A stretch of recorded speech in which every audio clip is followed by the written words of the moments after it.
कर पा रही हूँ रिक्वेस्ट आपको। जैसा कि आप लोग जानते हैं दीज डेज अभी सबके बोर्ड एग्जाम सिर पे है ना। 12th के बच्चों के, 10th के, आई मीन टाइम तो है, लेकिन ऑलमोस्ट सब लोग इस फेर में होंगे कि यार क्या किया जाए, right. And my point is कि देखिए बात सिर्फ 12th और 10th की नहीं होती है, actually it is about next step. Clear सब कर लेते हैं कि पर आगे कौन से सब्जेक्ट लें, आगे किस करियर के तरफ मुड़े। थोड़ा सा भी इनडिसाइसिवनेस यानी गलत चॉइस हो जाता है तो फिर तो पंगे ही पंगे हो जाते हैं, क्योंकि यार हम बच्चे होते हैं ना। आई मीन मैं भी उस फेज से गुजरी और कुछ ज्यादा पहले की बात नहीं है, it is just like 2-3 years अगो। तो कंफ्यूजन बहुत बड़ा निगेटिव अप्रोच हो जाता है आपके करियर की तरफ। सपोज आपको एक 10th तक इंटरेस्ट रहा आर्ट्स में, आप बेटर परफॉर्म कर रहे हो, and so called thought process of this society कि आर्ट्स वाले स्टूडेंट में कहाँ दम है, एंड तब आपने ले लिया साइंस। अब आपसे हैंडल नहीं हो रहा है साइंस का प्रेशर। अब साइंस वाला बच्चा 12th में क्या ही सोचेगा कि या तो जेई मीन्स एडवांस इंजीनियरिंग या तो मेडिकल प्रोफेशन।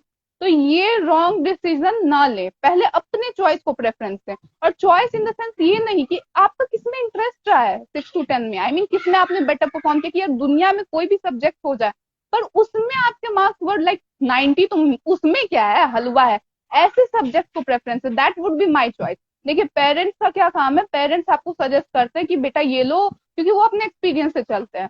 पर मैं आज ऐसा करूंगी, मैं आपको तीनों ही जोन के बताऊंगी कि करियर ऑप्शन क्या है। अगर आप आर्ट्स भी लोगे तो भी कैसे आगे बढ़ोगे, कॉमर्स भी लोगे तो भी कैसे आगे बढ़ोगे, एंड साइंस लोगे तो भी कैसे आगे बढ़ोगे। तो सबसे पहले मैं आज आर्ट्स वालों को ही डील करूंगी, ठीक है।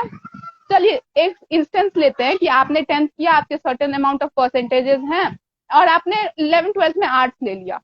अब आपके पास क्या क्या करियर ऑप्शन, सपोज आपने कोई लैंग्वेज बेस्ड, लैंग्वेज तो किसी का पीछा नहीं छोड़ता है, ना आर्ट्स वालों का ना साइंस वालों का। तो आपके पास एक बेहतरीन ऑप्शन है जर्नलिज्म। जी हाँ, अगर आपकी हिंदी ही अच्छी है और आपने आर्ट्स ले रखा है, हिस्ट्री वगैरह की जानकारी है आपको, आप आगे प्रोफेशनल डिग्री ले सकते हो जर्नलिज्म की। काफी अच्छे अच्छे नोन कॉलेजेस हैं। थोड़ा सा बेस तैयार करोगे, इनिशियली आपको मे बी अपॉर्चुनिटीज तो मिलेंगे ही अगर अच्छे कॉलेजेस से करोगे तो। एंड फिर वो धीरे धीरे आप आगे बढ़ते जाओगे तो आपकी जो पहचान होगी वो आप कंपेयर कर ही सकते हो। हमारे जो न्यूज एंकर्स हैं या जो भी पत्रकार है जो न्यूज़पेपर वगैरह में लिखते हैं, वो भी एक तरह का जॉब ही है, if I am not wrong. And I guess आप लोग भी इस बात से अग्री करोगे। तो जैसा कि मैं बता रही हूँ कि चल अच्छा जर्नलिज्म हो गया, नहीं भाई हमको वो रिपोर्टर वगैरह नहीं बनना है, I मीन क्या रखा है उसमें, सरकारी नौकरी बहुत बड़ी बात है, ठीक है। बहुत लोगों का ये सोचा कि गवर्नमेंट ही जॉब करना है, गवर्नमेंट जॉब करना है तो भी it's not such a big deal. आपने आर्ट्स ले रखी है, आप इकोनॉमिक्स को प्रेफरेंस दो, आप बैंकिंग की तैयारी कर सकते हो। और बैंकिंग में बोलोगे भैया बैंक पीओ तो बहुत ही टफ है, और होने भी वाला है बैंक पीओ का एग्जाम आईबीपीएस वालों का, if I am not wrong. तो आप क्लर्क की तैयारी करो ना, बैंक क्लर्क के जो एग्जाम्स होते हैं दे आर सो इजी, मतलब at least easier than bank PO. और वो कंप्लीट कर जाओगे तो आपको फिर इंटर कंपार्टमेंटल एग्जाम्स होते हैं, प्रमोशन यहाँ से वहां भागेगा, भले आपकी पोस्टिंग इनिशियली कैशियर के पोस्ट पे या जो भी क्लर्की का मतलब लेवल्स होते हैं। बट जैसे ही आगे बढ़ोगे आप पीओ ऑफिसर पोस्ट पे पहुंच ही जाओगे। तो वो भी एक ऑप्शन ऐसा है कि आपके लिए खुला ही है, उसके लिए स्पेसिफिकली जरूरी नहीं कि आप साइंस मैथ ऑनर्स करो या कॉमर्स लो, ठीक है। अब बात करते हैं आर्ट्स के और ऑप्शन की कि यार हम आर्ट्स वाले अब और आगे क्या कर सकते हैं।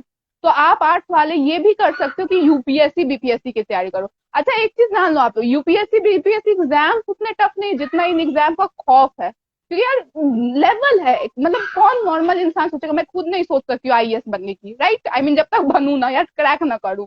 तो देखिए यूपीएससी बीपीएससी जो है आपको, बहुत लोग बेवकूफी कर देते हैं कि 6 to 10, बहुत लोग तो 6 to 12 की एनसीईआरटी की बुक्स पकड़ के ले आते हैं। तो सीधा सीधा मेरा कहना इतना कि आप लोगों ने बचपन से कुछ नहीं पढ़ा है। अगर पढ़ा है तो कॉमन सेंस होगा आप लोगों में कि जितनी भी बुक होती है वो एनसीईआरटी पे बेस्ड होती है। तो आपको रेफर सिर्फ कौन सी बुक्स करनी है, 11th-12th की एनसीईआरटी। और एक रेफरेंस बुक ले लो, मैं सबको लूसेंट सजेस्ट करती हूँ क्योंकि वो most appropriate compiled version of NCERT की बुक्स है, ठीक है, उसमें सारे ही डिटेल है।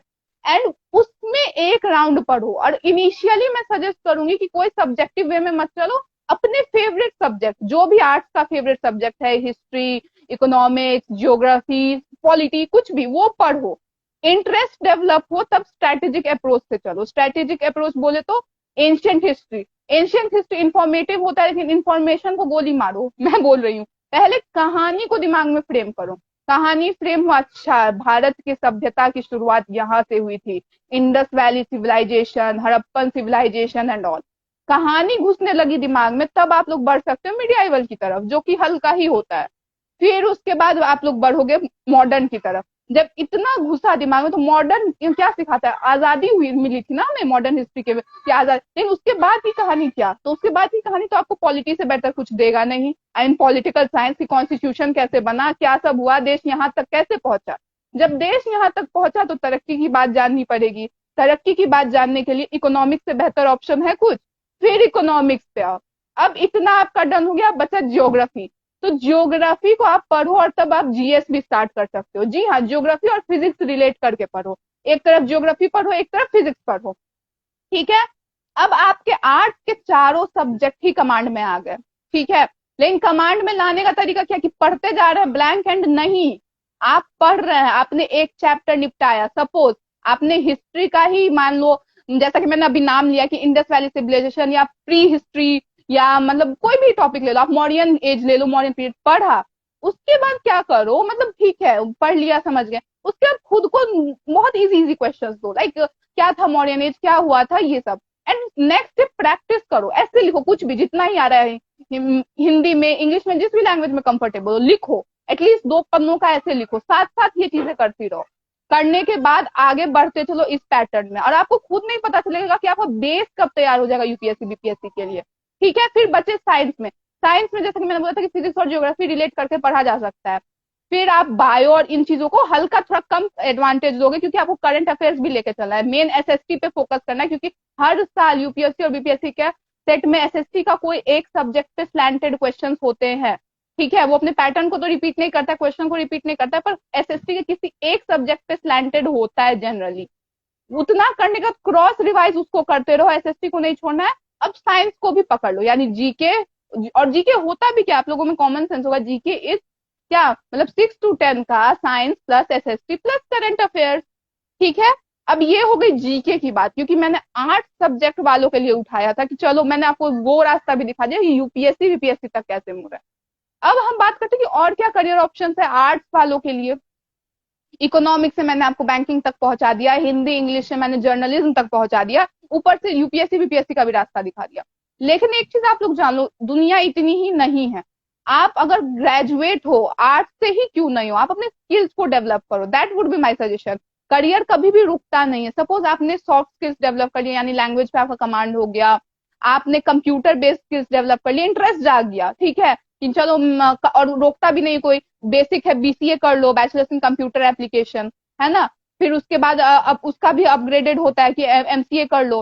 तो फिर भले आप आर्ट्स लेके बैठे थे ट्वेल्थ में, क्या ही फर्क पड़ता है। आप टेक्निकल फील्ड में बढ़ गए, फिर आपके आर्ट्स को नहीं, आपके टेक्निक्स को, मतलब आपके स्किल्स को परखेगा कोई भी कंपनी, और आपको जॉब ऑटोमेटिकली मिलेंगी। तो पॉइंट ये नहीं है कि मैंने ये सब्जेक्ट लिया इसीलिए मैं पीछे रह गया। पॉइंट ये है कि आपका स्ट्रैटेजी क्लियर नहीं था। That is what I am trying to say. आज का लाइव सेशन इसी बात पे है ही, कि स्ट्रैटेजी क्लियर रखो कि मुझे पहुंचना क्या है और मैं किस काबिल हूँ। एक तो खुद को अंडर एस्टिमेट बहुत लोग कर देते हैं, that is I would suggest the biggest mistake of your life. आप एवरेज स्टूडेंट हो, मैं खुद एवरेज स्टूडेंट हूँ, मीडियोकर से भी बिलो हो, आई मीन बिलो एवरेज या जो भी हो, इवन इंटेलिजेंट हो, पॉइंट ये है कि चैनलाइज्ड वे में एक एम लेके चलोगे तो कहीं ना कहीं पहुंच जाओगे। अगर 90% की तैयारी करोगे तो एटलीस्ट 80% या 75% तक ले पाओगे। लेकिन खुद पहले ही सोच लोगे और क्या बोलते हैं मोटिवेशन कम आ जाएगा लाइफ में, तब फिर ऑटोमेटिकली उसके प्रति लगन नहीं रहेगा, डिटर्मिनेशन नहीं रहेगा, है ना। एंड जैसा कि आप लोग लाइव सेशन देख रहे हैं, मैं ऐड होने का मौका दूंगी आप लोग को। So whoever is interested in joining the live sessions with their questions, you're most welcome.